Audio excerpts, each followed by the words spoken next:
September 14వ తారీఖు సోమవారము వినాయక చవితి. చాలా విశేషమైనటువంటి రోజు. మీరు తలపెట్టినటువంటి కార్యక్రమాలన్నీ కూడా నెరవేరడానికి, మీ ఇంట్లో ఉన్నటువంటి విద్యార్థులు చదువుకోవడానికి, ఉద్యోగం కోసము మీకు వచ్చేటువంటి ఆటంకాలన్నీ తొలగిపోయేందుకు సాక్షాత్తు గణేశ పురాణంలో బ్రహ్మదేవుడు వ్యాసమహామునికి ఉపదేశించినటువంటి ఈ 12 నామాలు తప్పకుండా చదవండి. ఈ వీడియోను సేవ్ చేసుకోండి, 10 మందికి తప్పకుండా షేర్ చేయండి.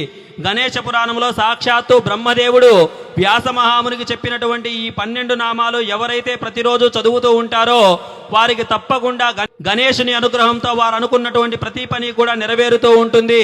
అంతేకాదు వారికి విద్యాబుద్ధులు కావచ్చు, మేధోశక్తి కావచ్చు, ఉద్యోగం వల్ల కావచ్చు, ప్రతి పని కూడా వారికి విజయవంతం అవుతూ ఉంటుంది.